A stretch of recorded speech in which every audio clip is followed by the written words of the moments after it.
How to save money. Okay. How to start a business. Good. With small money. Yes. About business, how to get money.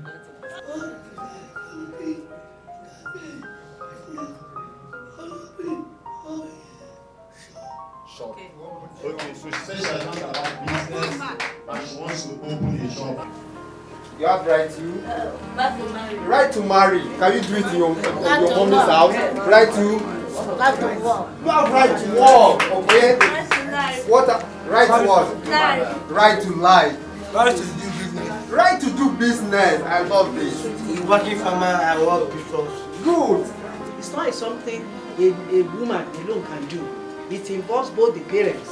Because most of our men, once they detect that the child is having problem, they leave everything to the lady to be going about, you are the problem, maybe you know how to find, but it's the work of God. Because during the period of said division, nobody was there. Come along, they're having the same problem like Down syndrome. I only encourage them that there is always ability in disability. That is, they will become what God ordained them to become, no matter how it's going to be. Their journey may be slow, may be retarded in a form, but I always encourage them that they should hope in the Lord. My own advice to the thing is that he or she should not use food in the child born with Down syndrome. They have IED potential in there, and they are very talented, that we should not use food for food, and that we should come to a place like this so that we can embrace whatever it comes to do in the future.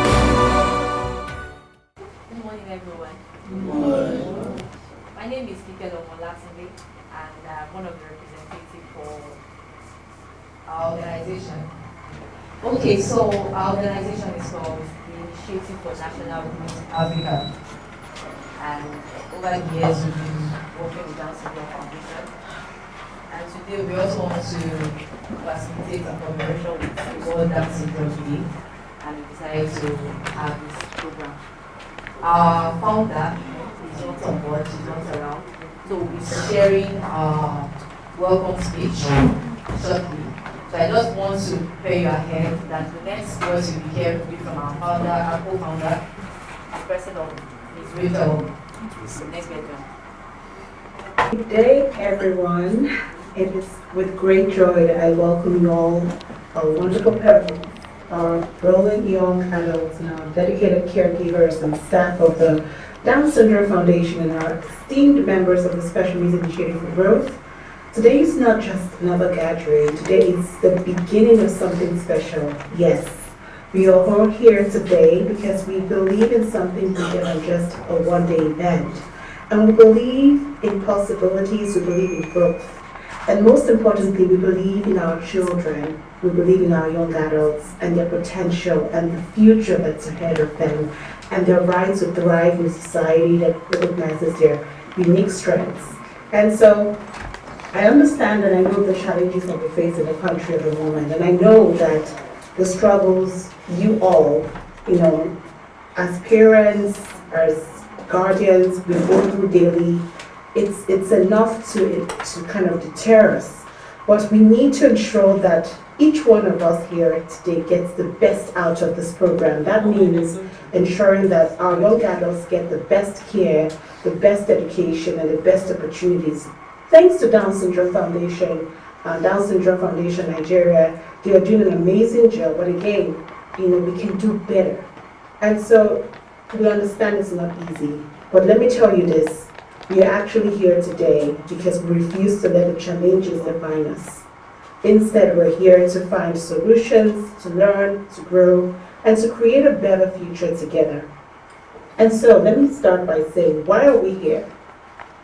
I'm so grateful for this partnership that we have with the Down Syndrome Foundation Nigeria. Mrs. Rose Modi is like a mother to us, and the foundation's members and the leadership, like Mrs. Nike, Innocent, and all of you seated here, you are like a family to us. And we've been working together since 2017, and for years right now, we've seen the impact of what our programs are doing for our young adults. And so the theme of our program today says it all, Together We Rise. And this isn't just a title, it's a mission. And so we are actually here today to bridge the future for our young adults with Down syndrome and to explore opportunities in vocational skills, entrepreneurship, and relationship building. It's no longer enough to just, hope for a better future for our young adults, but we must work for it. We must equip them with the right skills. We must create spaces where they're not just accepted, but also celebrated. And we must open the doors for them in businesses, in STEM, in everyday life, because they deserve a seat at the table. And so what's expected to happen today, that's another thing that I know a lot of us are about to hear, is the program is actually designed to be hands-on, practical, and impactful. So throughout the day, our young adults will be engaging with STEM and robotics section because we believe technology is the future and we want our young adults to be part of that future. Also, there'll be entrepreneurial training because financial independence should be for everyone, and we want to show you how to help your child build a sustainable future with that aspect. And then we'll have some bonding exercises, yay! Because success is not just about skills, it's also about relationships, team building, confidence, communication, and even the community at large. And so why is this so important? Why does it matter? I think the story is all about possibilities here. And I'm going to share a very quick story with you. So there was this young man known as Daniel, and Daniel was born with Down syndrome, and his parents, like many of you, worried about his future. They feared that he would always depend on them, that he might never find his space in the world. But something changed when they stopped seeing only his limitations and started focusing on his strengths. And so Daniel had a talent for making snacks, small chops, puff balls, chin-chin, and his parents encouraged him to start making them at home. And they posted his work on social media. One day, a small supermarket close to their house offered to stock his snacks. Fast forward to today, Daniel, as I'm speaking to you now, runs a small catering business with orders coming in from schools, offices, even his neighborhood, and then other event planners. So actually, what changed for Daniel? His parents saw that possibility. They all believed in him. His family members, his neighborhood, they acted like stakeholders in his engagement to see him shine, and Daniel is shining right now. And that is exactly what we want to do today for you. We want you to open your mind, that mind to see what possibility is for your children, what possibilities is for not just managing your child, as capable, but what other talents they have aside being capable. Your child is full of potential. And so the question is, are we ready? Are we truly ready to nurture that potential? And so I will say your role as parents and caregivers is that this program is not just for our young adults, it's also for you as well. And so I feel like the parents and the caregivers are the first teachers, okay? Because they learn not just from the home, which is the central unit, but also within the DSFN as a home for them. They also learn with their teachers, with their self-advocates, colleagues, as well as other cheerleaders who love and cherish them. And so if we do not see the possibilities, how can we expect the world to see that. So we actually need to learn new ways to support our children because the world is evolving. We must evolve as well. And we need to be open to new ideas. Today is not just about what we know, it's also about what we can learn. So take this program really seriously, I beg you, please, because what we do today can shape the future of our children for years to come. And like I would say, moving forward, what happens after today? My own goal, or our organization's goal, is that this is not a one-day conversation. We don't want it to be a one-off, no. For us, it's the beginning of something much bigger. And so we're seeing Special Needs Initiative for Growth and Down Syndrome Foundation in Nigeria, monitoring the impact of this program. Our goal is to take your feedback, track the progress, and ensure that today is not just one of those days where we just we check the box and dance. It's not a moment, but it's actually a movement. I want to call that word the movement. And we want to see parents collaborating, forming networks from today, and pushing for better opportunities for your kids. We want to see young adults applying the skills that they learn today in practical ways. And we're not here for just hopeful talks. No, we don't want pitiful talks and hopeful talks. We're here for action. We're here for a real social change. And so in closing this remark, I just want to say that if you leave here today thinking, oh, well, that was a nice program, then we have failed. That's the truth. But if you leave here thinking, oh, wow, what can I do differently for my child, for my children, then guess what? We have succeeded. Because at the end of the day, it's not just about what we do here, but it's also about what we do next. And so, ladies and gentlemen, everyone, thank you so much. I humbly appreciate you. I appreciate your time. I appreciate DSFN for the opportunity to work together with us to put this program together. I appreciate my Special Needs Initiative for Growth family, Wonu, Kikelomo, Emmanuel, and our volunteers, and every other person who has been in this program to help design and implement it today. I also thank you, our wonderful parents, and thank you, our young adults, our self-advocates, for just being part of this mission, because without you, we can't do this. So I leave you together, we rise, and thank you so much for coming, and we hope that we can get, wonderful testimonials from this lovely event. Have a wonderful day, bye-bye, and take care. Maybe sometime soon. My name is Omonola Kintunde. You can call me Wonu. Wonu is round and succinct. You can call me Wonu. The purpose of our gathering today has been stated already by Racheal, and I in particular would be discussing this. But before that, I would like to meet everyone, but I would like our adults to go first, and then I would love to meet the participants for whom the event was gathered. If a student takes the mic, tell me, my name is Wonu. I love to work with mathematics. I love to work with numbers. Just tell me that thing that you enjoy doing when you are introducing yourself. I will start with Mommy, although we know her. Morning, Ma. Welcome, Ma.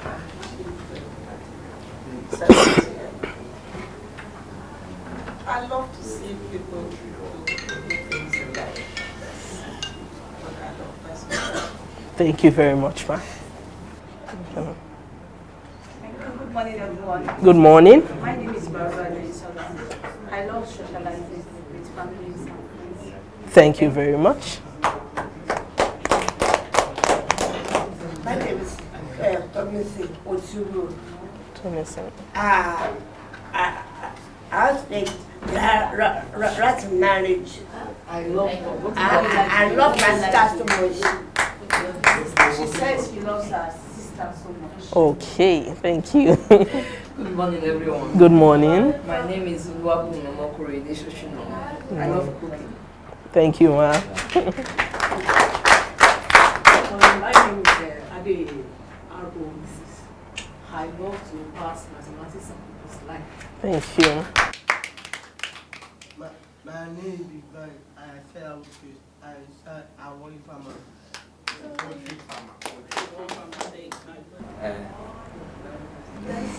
Rapper. Okay, you love rappers. Yeah. Thank you, Victor. Thank you. My name is Williams Gary Matabi. I'm one of the educators there. Thank you. I love reading. Thank you. Thank you. My name is Solomon Azarokes. I learned about poetry and the camera. Okay. Thank you. Photography. My name is Awele Modi and photography. Thank you. My name is Yabodi. I love learning new languages. My name is Emmanuel. I love reading. You skipped her. And we've not. Okay, yes. My name is Aloma Jainkichine. Good morning. Educational therapist. I love putting a smile on people's faces. Thank you. My name is Kofa. I'm a science physicist. And I love doing computer training. I'm a dream cap. Okay, thank you.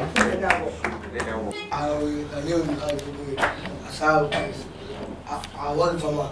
Farming, thank you. Good morning, everyone, once again.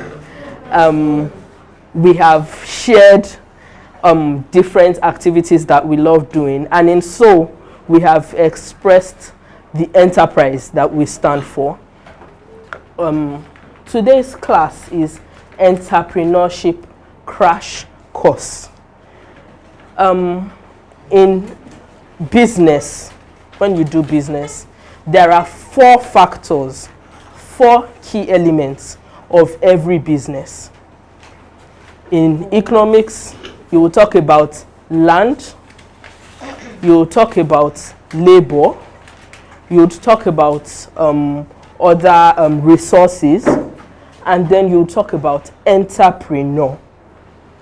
That entrepreneur is the key resource that binds all those other resources together to be at its most efficient, to be optimal.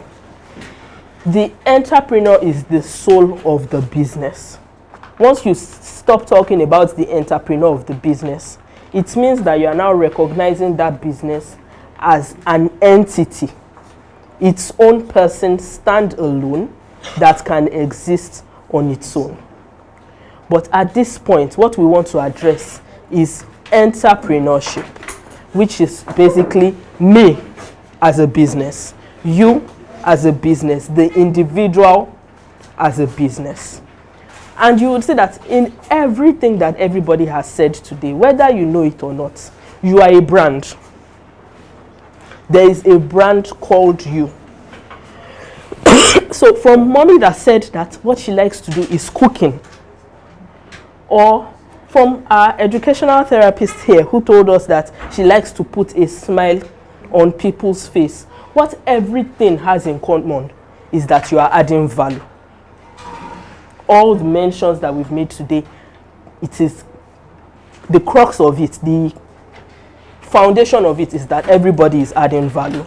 So I would go through these slides, but while going through the slides, I would also hope that as much as I deviate from what is being said and I don't stick to A is for apple as I've written it here, that we would eventually arrive at the focus, the learning objectives, which I have stated in this course. So welcome once again. It's as if I knew how we would sit. Welcome to this class once again. Okay, so what are our learning objectives? Oh, sorry. What is our goal for this class? Turns out my font is smaller than I thought. Okay, so at the end of this class, everyone would understand the basics of entrepreneurship. You would be able to answer the question, what is entrepreneurship? And you would be able to say the characteristics, the features, the things that make an entrepreneur a successful one. Secondly, we would be exploring business ideas. And at the end of this class, we would have explored, and you would be able to explore further business ideas.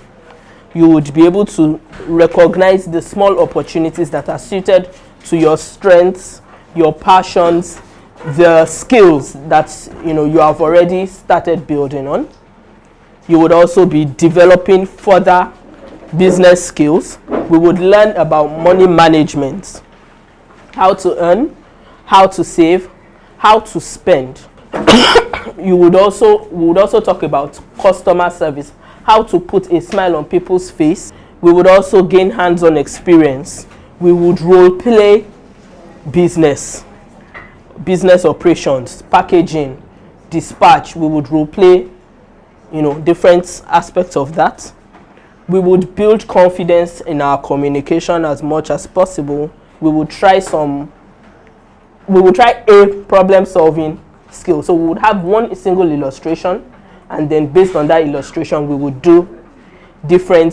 run a business, an imaginary business. And then we would discuss the next steps for starting a business, identifying your support system, and marketing techniques, simple marketing techniques.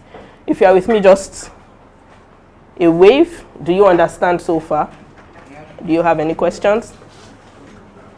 No question? Okay. So, what is entrepreneurship? It's here. It is the process of starting or running a business. And it starts from identifying maybe a challenge in your community, a need in your community, a gap, or a skill that you possess. Sometimes there is no need. Sometimes there is no challenge. You just have an initiative. And why? Because you just want to make the world a better place. Because you recognize that you are a person, you have value, and you can offer that value to the people around you. And so we have here 4 types of entrepreneurs.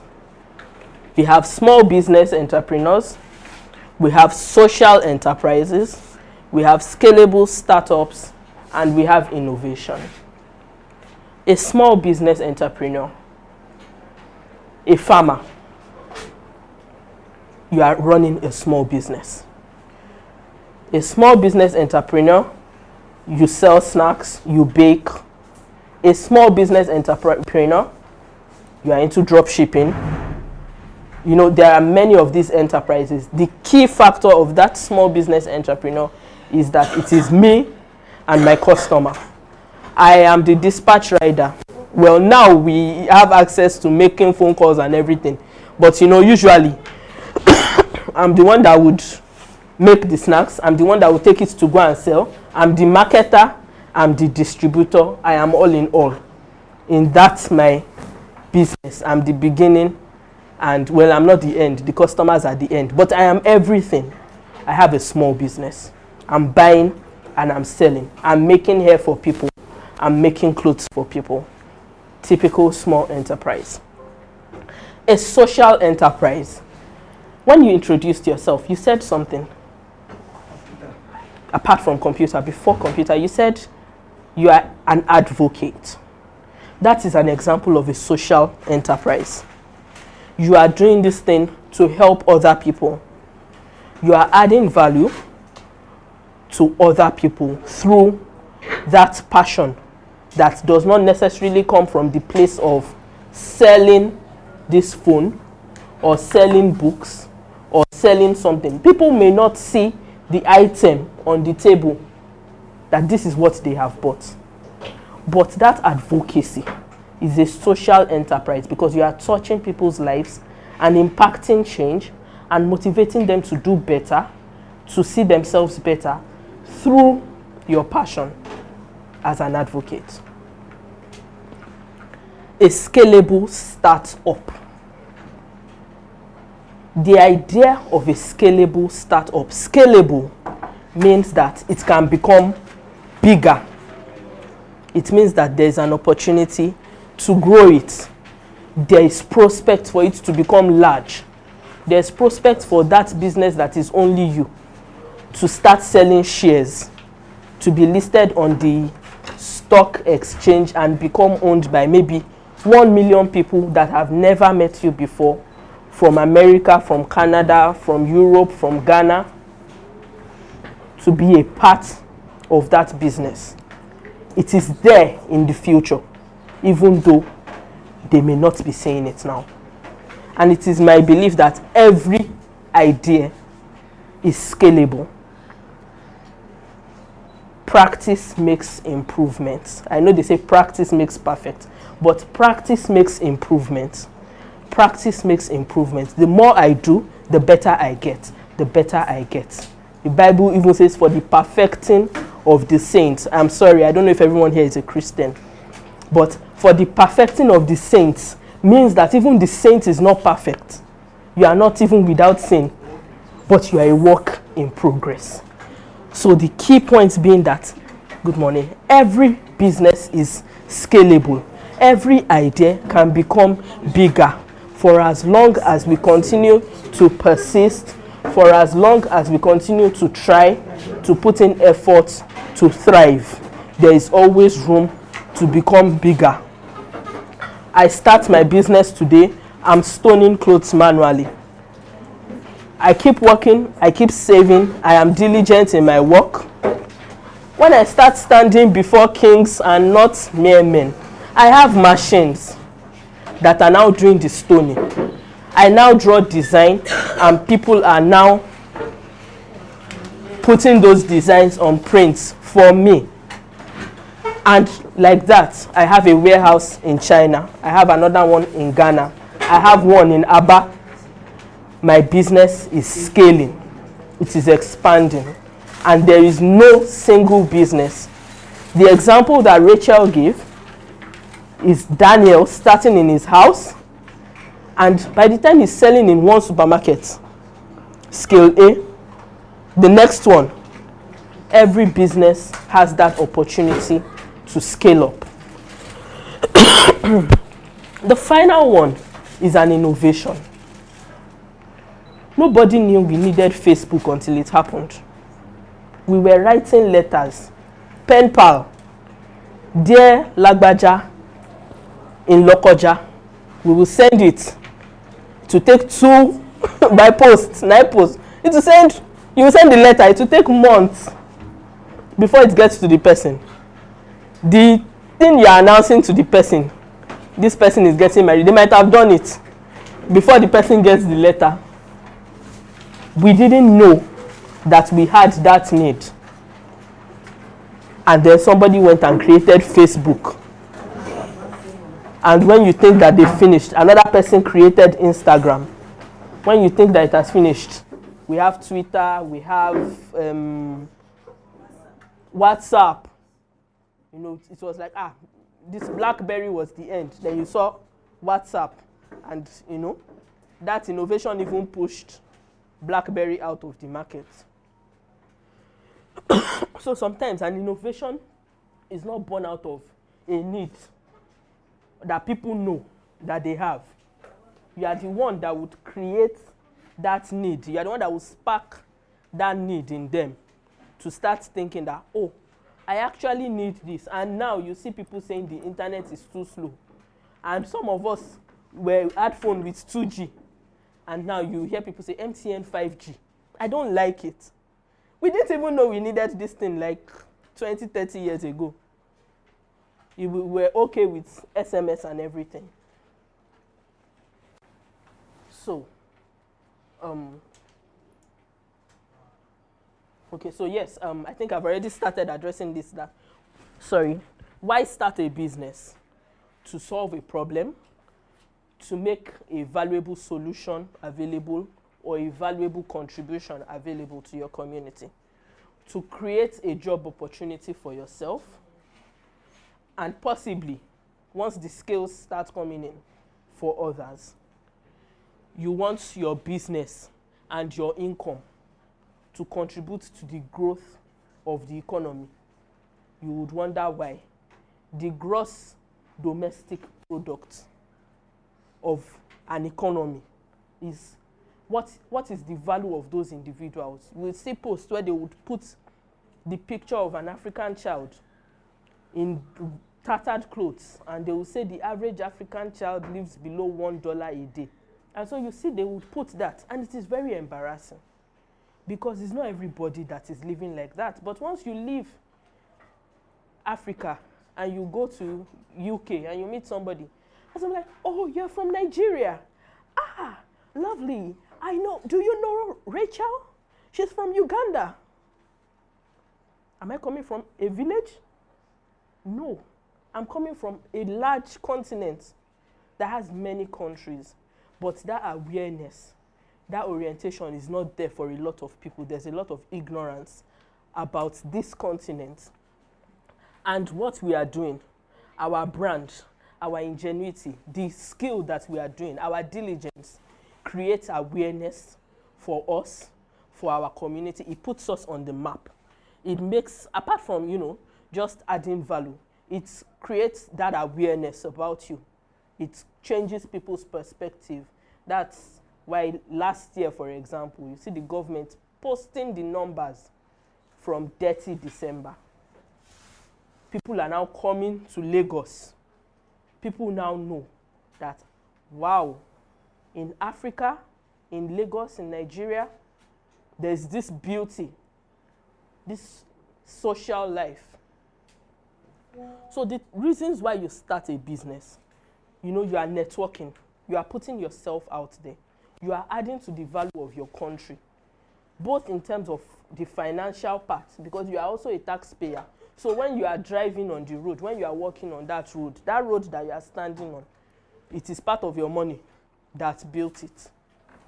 Those people in government house and government offices, the people that you've elected to power, is part of your taxes that make it possible for them to be there to serve you.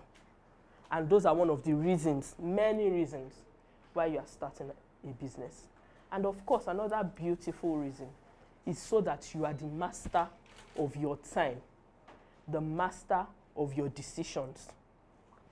When you go to work in the morning today and you say, this morning I'm going to be at my office by 8 o'clock, I'm going to work from this time till this time.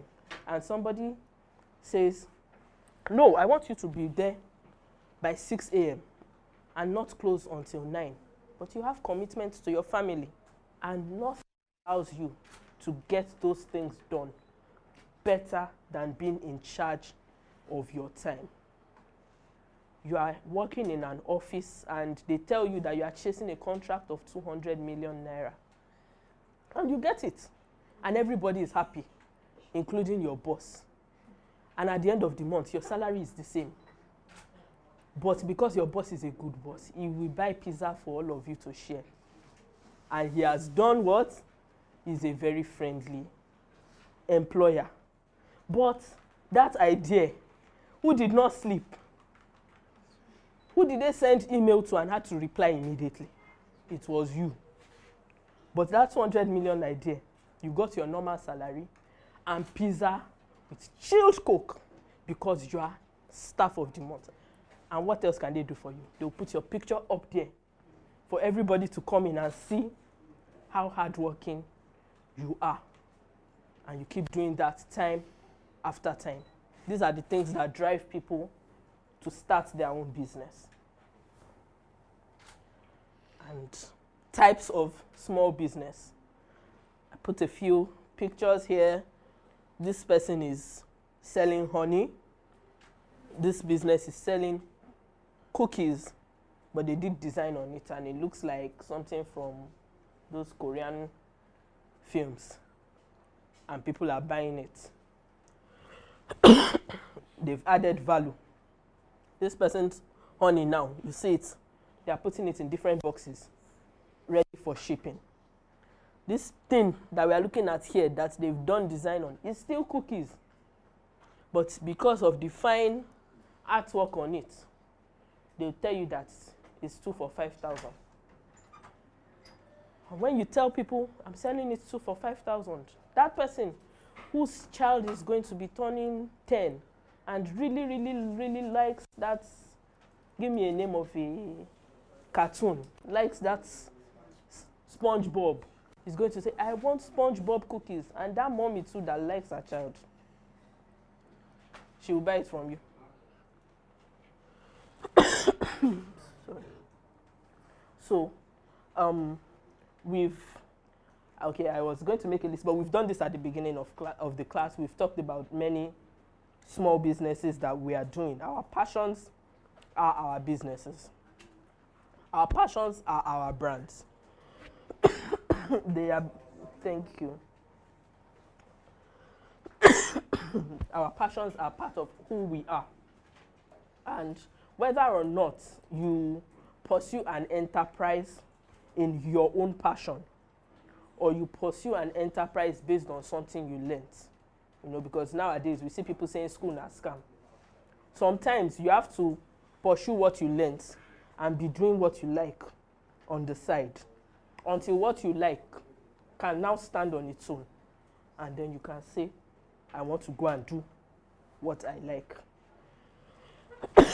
So, whichever way it is that you arrive at that final destination, just don't ever forget that your brand is you. And the greatest investment you can make is not shares, is not stock. The greatest investment you can make is to invest in yourself. The skills you have, nobody can take your knowledge from you. Your employer can decide to take that job, but what will you do? You carry your knowledge, your CV, your experience, your photo album. As a photographer, you take your album and you go somewhere and you show them, this is what I can do. And everybody will see the value that you are. An investment in one's self pays the best returns.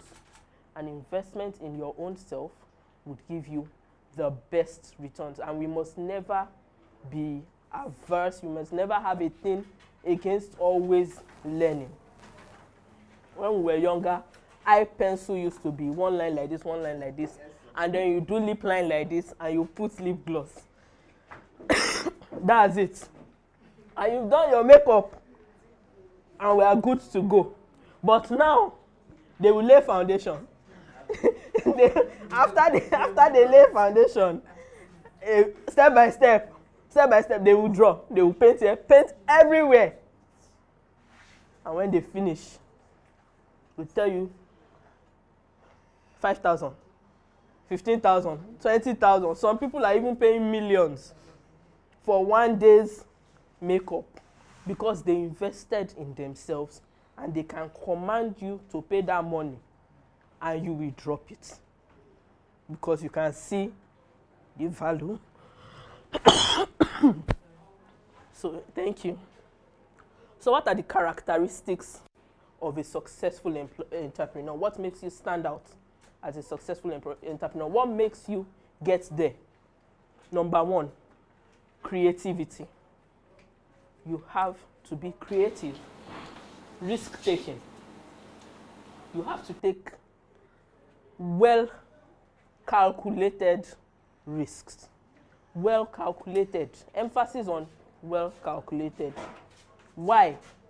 Because I cannot tell you unless God has also told you that you should bring your business capital and sow it in my church. Well-calculated risk. That money, what will you do with it? Buy baking pan, buy a larger oven, subscribe for Facebook advert so that people can see it beyond your estate and call your phone number. But if you take that money and you give it to me, let us believe that God told you. And it wasn't only me. Amen. So the next thing, hard work and determination. Hard work is one thing. Determination is another thing. It's called grit. And the way it grits against the teeth when you say grit, that's how it grits you too. It challenges you. it pushes you. It's like granite against your skin. Grit. You are tired. You've done everything you're supposed to do. But then they change your neighborhood's billing expenses from band A to from band B to band A, and it impacts on your costing at such a short notice, but somebody has paid you for cake, and now the whole money cannot even cover electricity. So we'll talk about proper pricing, but I'm just trying to address, challenges that can arise and that can make you think that you don't want to continue, but why you must continue. Because there's this saying that ẹni tó bá fi orí tì dé òpin. If you stay and you persevere, then you would get the glory. So you persevere so that you can become a successful entrepreneur and not just an entrepreneur. And the business where they feed person, they shame person. So you cannot be shy.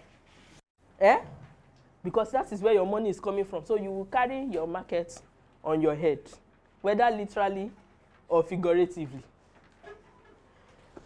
Everybody likes to eat chicken. So you can you say, chicken, boy, it's chicken. Wild animal, I be domestic animal. I don't want to touch it. I don't want to touch it. No. You put it on your WhatsApp status every time. Chickens for sale. Chickens are ready for sale. I have from day-old chicken to layers. I have eggs for sale. I have cockerel. I have broilers. Layers. Thank you. You put everything. Everywhere is your what? Is your signboard. Is your enterprise. You are your brand. So when they see you, chicken man, yes? When they see you, Tete boy, yes, that's me. That is me. It's the thing that is feeding you cannot be shaming you. So you carry your enterprise on your head. Customer focus. Understand your customers. Serve their needs. Understand your customers. Some people don't even know themselves. You are the one that will tell them that, this is your ashoke that you want to do. This is not the stoning they are using again. No? They are no longer using this one. This is the one that they are doing. When you see this end product, you will like it. And then when they wear it, everybody says that, you say, is that my tailor? Oh, sharp. That my stoner is very, very sharp. She knows what's up. It's you that will know what's going on. It's not your customer's job. It's you. You are the one that will go fashion more than your customer. Whatever you are doing, you know that your customers, they like to buy chicken, but every time they come, it's on Friday evening that they used to come and say, my husband that's traveled is coming back this night, and it's this night I'm going to cook soup for him. So I'm going to buy chicken this night, kill it and cut it. Instead of doing that all the time, why don't I sell you frozen chicken? Every time I have these chickens for sale. I've washed it, I've cut the leg and put it inside, and the gizzard, everything is washed, and I've packed it inside Ziploc. I know that you come every time to come and... So I've focused you, I've put you on my eye, and I know that this is what you need. And just like that, I'll start finding that a number of people actually trust that I've weighed my chicken well, I'm honest, and people prefer live chicken to frozen chicken. I'm just speaking hypothetically. I'm not saying for a fact. But I'm just trying to give examples of how you can focus on your customers. And you know that, there's this saying that customer is always right. No, that's not what I'm talking about. Customer is right in matters of their own taste. Customer is right about what they want. It doesn't mean that a person should walk up to you and treat you as less. You tell yourself, there is more to me. I'm 23 and more. Abi? I'm 23 and more. So that my 23 chromosomes means that I'm more. There is more to me than don't talk less to me as a customer. Nobody is allowed to treat you without dignity. That's not what it means to focus on your customer. You have a right to be respected by people. Nobody has the right to talk down on you or to treat you shabbily. Finally, adaptability. You can adjust to changes in the market. You can adapt to imagine things in the market. Why? Because if you don't change with the times where your business is concerned, you will fade out. If somebody is not changing with the times, the person can fade out. Let's look around us. Auntie here is wearing ready to wear. Auntie here is wearing a nice African print. Mommy is wearing African print. I'm wearing a Nigerian made cloth. It's not an abroad. This cloth I'm wearing is made in Nigeria. People want to buy things locally now. People want to patronize our local enterprises. But in doing so, we are now moving at a faster pace than before. If I want to buy Ankara now, unless it is maybe a Shoebi or something, I don't have that time. So what have tailors done now to show that they are moving with the times? Ready to wear. Bespoke. Ready to wear. Everywhere you look, you will see ready to wear. It is a sign that they have become aware of what the market wants and they've adapted to stay on top of that trend, to the new situation. So, what are the steps to starting a business? Please, if you have any question at any point in time, feel free to tell me. Raise up your hand and just let me know that you have a question and we would address it at any point in time. So the first step is to find a business that needs an idea, a problem that needs to be solved. And then the second step is to plan that business. Write it down. Write it down, make it plain. No matter how unsure of an idea one can be, when it is still inside the head, it will be looking baffling. It will look like it's a big deal. By the time you carry your pen and you put your pen to paper, you will start seeing the links. You will start seeing where you are duplicating idea. You will start seeing the loopholes, the gaps, where you need to come in. What can come in? What can make this better? What can I do? So that's that. The next thing would be to get resources, materials, tools, or money that you need to start. In doing this, the next thing is, because we've talked about this and it's like, so where's the money? Start small. Start small. Daniel started from his parents' house. Start small. Start where you are. If you don't move, you are still at the same spot you were yesterday. But if you take a step, you have moved forward. Any step you take is a step forward. Even if that step you take is a mistake. From a mistake, you've learned what not to do. From a mistake, if you are cooking and you say that I love to cook and you are cooking, in the middle you put bay leaf inside the wedu, that one too is a lesson. I don't know if they used to put bay leaf inside the wedu or not. It's just it's just an example of something that seems odd, but you are like, let me try it. But if you put it and it comes out nice, that's your secret ingredient. It's when it is wrong that you've learned lesson. It's still a business lesson. But if it is right too, you've also learned something. You've discovered the secret ingredients. When the ewedu is going out, you remove all the bay leaf. And they're like, this one just tastes different. It just has this tangy taste. It's a secret ingredient. And what is it? And that's my secret. That's our own spice. That's what makes us different. But you would, first of all, you will take risk. You will try it. You will start small. Starting small gives you the room to make your mistake small. It gives you the opportunity to make small mistakes so that the mistake is not too big. So you don't learn that idea that God has given me to give somebody now to put bay leaf in a wedu. Don't go and do it with somebody's wedding soup. Or start it small. Do it for mommy, daddy, and your siblings. When it works, then you try it for somebody else. It works again. Then it becomes our Sunday special. On Sundays, we have our special Mamarazi Ewedu. That's how it is. But you start it from a small point. And so, the next thing is to market that business. We've said this before. The thing when they give you money, they shame you. Carry your business on your head. Hello, nice to meet you. I'm pleased to meet you too. I'm a farmer. I sell chicken feed.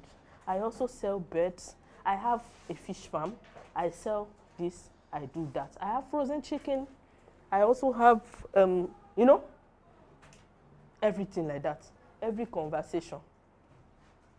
What Tiwa Savage worth to Grammy is not your business. The one that is your business, carry it on your head. The next thing, keep records. Keep records. I know that this can be daunting, and we're going to talk more about record keeping. Keep records, improve, grow, learn from mistakes, and keep making your business better. So you think to yourself that, can I use stone on taffeta? I don't know. But you, can you use stone on taffeta? I don't know too. But you keep learning, you explore, you learn something new, you make your business better. So, let's move to keeping records, because this is the most important thing. If you don't keep records in your business, are you making a profit? You cannot answer. Are you making a loss? You cannot answer. Is somebody stealing from you? You cannot answer. If you don't keep records, you won't even know if something has become more expensive. If there's a cheaper market. If you don't keep records, you would not know if, should I go to the market just because I want to buy 5 yards of Ankara? If I go and I come back, it's going to cost me 12,000. But if I pay for delivery, it will be 4,500. And that fabric, these online people, they are saying it's 13,000. But if I go to the market, it's 10,000. That's 3,000 plus delivery fee. If you do the math, you may find out it's cheaper to pay for delivery than to go to the market for that single one. But the day that you want to buy a bale of Ankara, then you know that definitely 12,000, I can spread it over 1,000 bundles of clothes. Therefore, let me go to Balogun myself and see how it is. Fojukoni or something like that. So those things would drive you. So that's why we're going to be talking about the different accounting statements, how we arrive at them, and what they help us do. So there are 3 major statements of accounts. The first one, your profit or loss. It helps you to track your income, your expenses, your gains, or your losses. The second one is the statement of your financial position.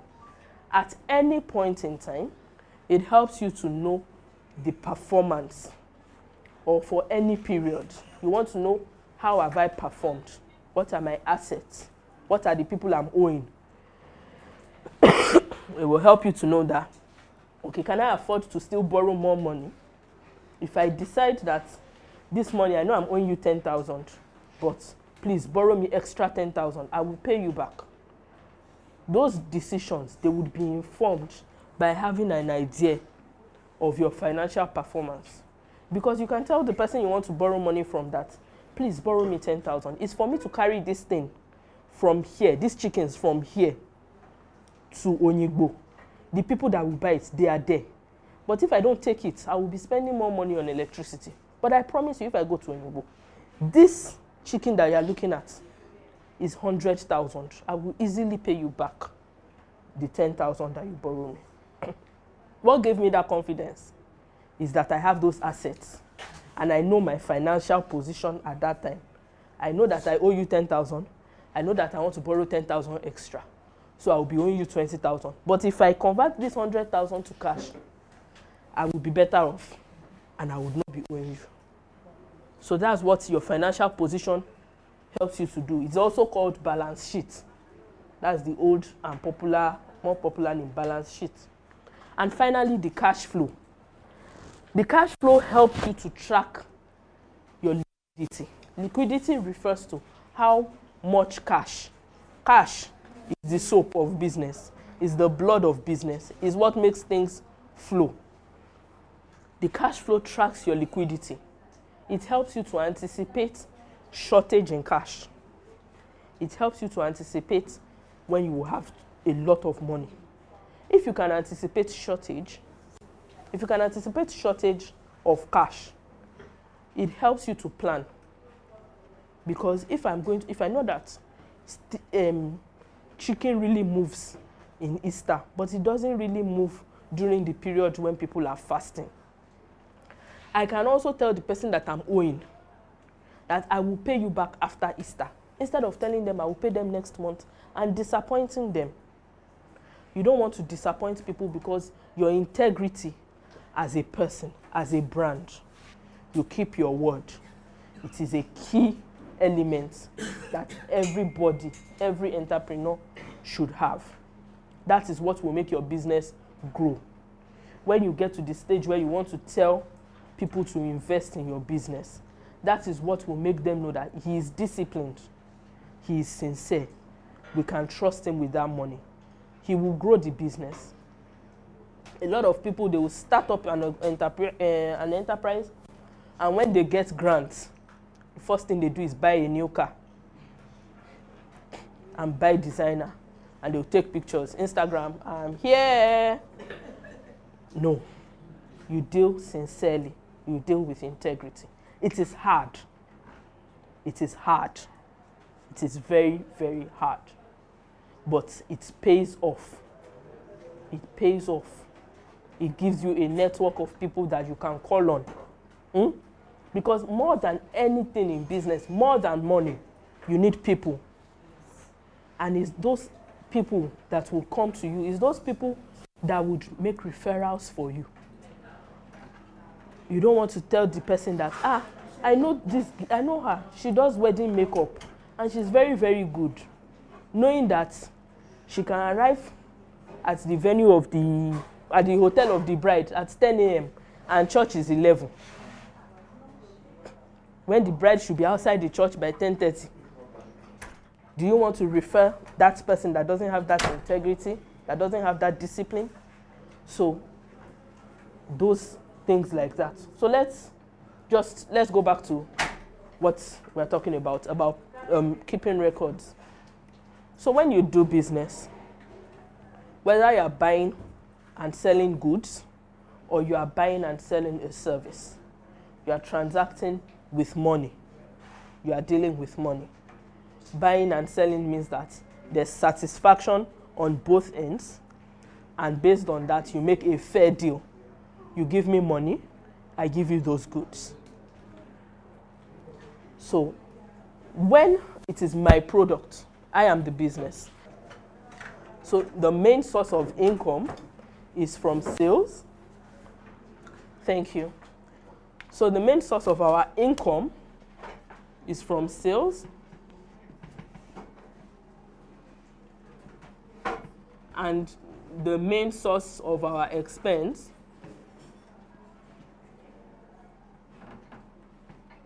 is from buying or purchasing. So we buy, we sell, we get income, and we incur expenses.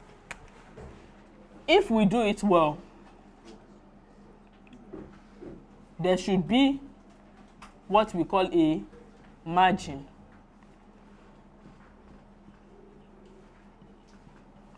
Which should be a profit, a plus. If we do it well, our buying and selling should generate a margin for us. A favorable margin is a profit. An unfavorable margin is a loss. Between this selling and buying, you are incurring there are several elements for our expenses. For example, our direct cost. What am I selling? It's time for us to pick a business so that we match our illustration with this lesson. Class, let's pick a business going forward. Recommendations? Snacks. Ma? Okay, so snacks. So we are selling snacks. Direct cost. What goes into making snacks? Flour, sugar, butter.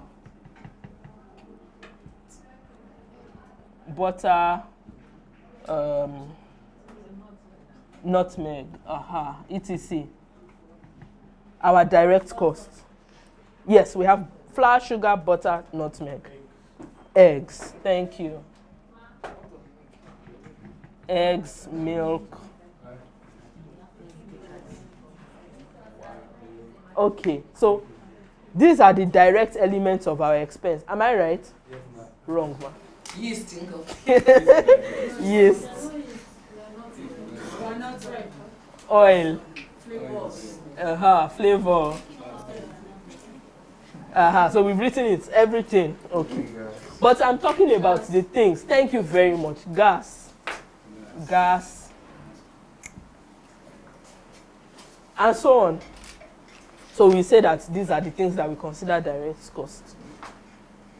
But all these things that we call our raw material costs, and then we now say that we finished making this cake. We bought this one for 10 naira, this one another 10 naira, everything 10 naira. So we add everything together. We say that the cost of our cake is hypothetically 100 naira. But we are wrong. We are wrong. Why are we wrong? One, we went to the market. Transportation. When we went to the market, Stofro, we paid for carriage inside the market, Alabaru. They help you to carry it from where you bought your big sacks to your car. Whether it's fuel or whatever, we incurred those costs. No, you're already going far. We're still talking about our direct cost of the finished product without even thinking about our overheads. Nylon. So you carry all these things and you say that all this package, and we say that all these things are our direct costs. And we are inclined to feel like, okay, so once we do this direct cost, we can mark it up and arrive at our selling price. But we have not finished, and then we have those overhead costs. That's because you are not paying it all the time. No, we are the one doing the business. We've not even gotten to the conversation of labor. It's only us. We are the all in all in this business. We've not started talking about labor. But let's even talk about labor. Mommy is right. Let's just add the labor straight. Labor. You have one person that works for you, that you pay salary. But you are not labor, ma. You are not labor. You are the entrepreneur. I know. So you will pay yourself, but you will not consider yourself as the labor. No, she's part of the labor. It's just that 9 out of 10 people don't consider themselves to be part of the labor. Most people will not do that. Because in not doing that, we are going to highlight the mistakes that arise from those things. Because you see that market run that you did. No, not the stress. The fact that while you were in the market, they carry pawpaw, you buy. They carry gala, you buy. They carry zobo, they carry coke. Everything you buy. But when you are factoring these costs, they are not there and you are not paying yourself. You just carry money from that business because you are not even paying yourself, because you not consider yourself part of that labor. When you want to buy diapers, you just put your hand inside that same paint bucket and remove it and you say, take. When you're sorry, no, Sisale, Colorado, 1 pack of Pampers and bring it for me. Take, go and buy wipes. Take, use it for lunch. Take. It's always take. It's always take. You are never costing it. So we are already discussing the elements of our expenses, the direct costs, and then the overhead. Overhead, airtime. Why? Why is my airtime overhead? Why is it not a direct cost? Why do you think I'm calling it that?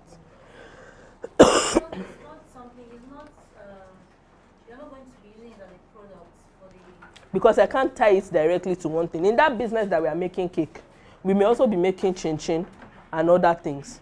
So I cannot directly say that this recharge card is just for this thing.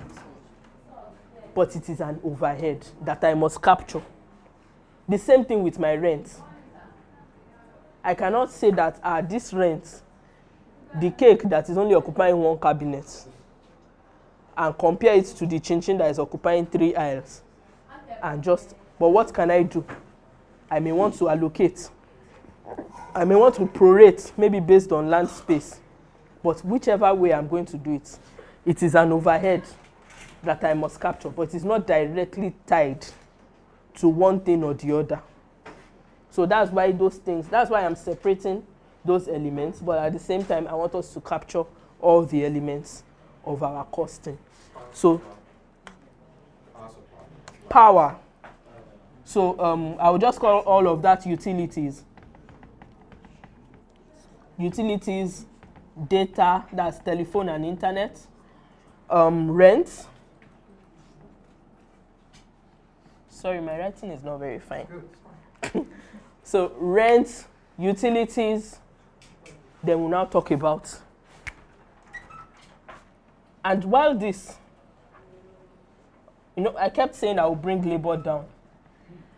The people that are working, unless I'm saying that per product, unless I have maybe a machine learning where I'm doing this, typically at this entrepreneurial stage, what we have is one person that is doing cake. You will mix this, mix that, mix that, mix this. And so I would like to, at this stage, for the small business, consider labor as a direct, as an overhead, and not necessarily a direct cost at this stage. And that labor would include the salary of yourself at this stage. It would include this here. Like I said, the reason why I'm putting labor not as direct cost is because unless you have, maybe a factory like maybe Yale, where you know that this is the product line you are working on, this is the number of hours you are spending there, and they just match everything. For my small business, we are mixing everything side by side, doing everything side by side. And at that stage, we just may not have that structure yet, but we must capture every element of expense here. By the time we deduct all of these by the time we first of all add all of this together, we would even have our total cost. We would have our total cost.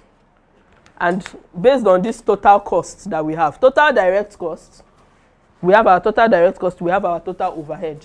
You can now come and say, I want to allocate I want to allocate overheads to the total direct cost. So by the time we finish, our rent for a year, 600,000. That's 50,000 naira per month. But in a month, if I'm making an average of 10 cakes on budget, I'm going to make 10 cakes in a month, and I'm going to make 1,000 cookies in a month. I cannot spread the same amount that I'm spreading on cake, on cookies, unless I want to eat it by myself. Are you with me? Unless my plan is to eat the cookies by myself or to share it with friends and family, then I would know that for me to allocate the cost, the margin that I want to spread, I would look at it and say, okay, because of these cookies, I'm incurring, because of this cake, I have to have a freezer that is big enough. And that freezer, the amount that I would spend on electricity for that freezer every month is, 5,000. Out of this warehouse, for example, the volume of space that is being occupied by this large freezer is 2/3 of the shop, whereas my cookies are just on this place. In allocating rent, I can decide to use floor space as my basis. In thinking about that, I'm saying that I now want to spread that expense in a way that 2/3 of the rent, that 50,000, I'll divide it into 3. 2 portions of it, I would spread it on the cost of the cake. 1 portion of it, I would spread it on the cost of the cookies. Instead of just saying that I should divide it into how many things did I make? 1,000 cookies plus 10 cake, 1,010. And then divide the rent by 1,010. And then the cookies will be very expensive, whereas the cake is not well priced and is very cheap. So we are talking about allocating costing and the things that we can consider in pricing, the factors that will help us in deciding what is the appropriate pricing for our items from this our shop before we arrive at the selling price, even just calculating the total cost of each item. So if I decide that, okay, 10 cakes, I want to share 35,000 on 10 cakes, that means I'm adding 3,500 on each cake. The remaining 15,000 on 150 on 1,000 cookies, that will be 15 naira on each one. But 15 naira on each cookie, if I'm packing it 10 in a pack, that's 150 for the pack of 10. And then, we allocate rent in the same way, allocate everything, just costing everything fairly and marginally. Another thing that can be considered here is demand. What is moving fast? If we track our expenses, you would know what it is that people come to you for the most. I am living here. The school that is across the road, they've made a demand for the year from me. When their teachers do birthday, I go and supply cakes on every birthday. But how many teachers do birthday? How many teachers does the school have? 15 teachers. So throughout the year, I will only sell 15 cakes to the school. Full stop. But the students, every day, before they finish break time, they come. I have donuts, I have cookies, I have puff puff, I have chin chin. Every day, donut finishes. Every day, donut finishes. But chin chin, I will still take some home Friday evening. It does not spoil quickly, but I will still take some home Friday evening. What is that feedback? By tracking that information, that feedback I'm getting is that if I have flour, I should make more of donuts and less of chin chin. It is by keeping track, because if we don't keep track, we will not be able to know that accurately.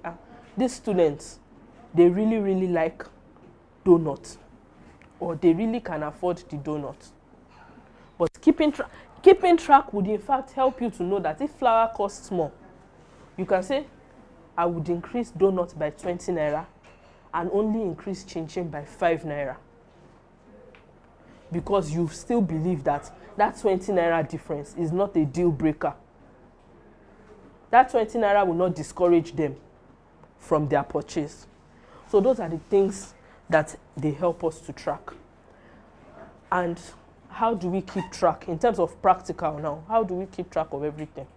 Buy Manila folder. At this stage, buy a Manila folder. Buy office folder file. That big black hard folder, have it. The Manila folder, every receipt, everything you buy, snap it to put on your Google Drive. Keep it there physically. You buy something, they give you receipt. Collect your receipt. Bless you. Collect your receipt. You buy something, you keep your receipt. You buy anything, you keep track of everything. Because that business that you are doing, that you think nobody is seeing you. I know one person at least that is seeing you, apart from God Almighty, and that's LIRS.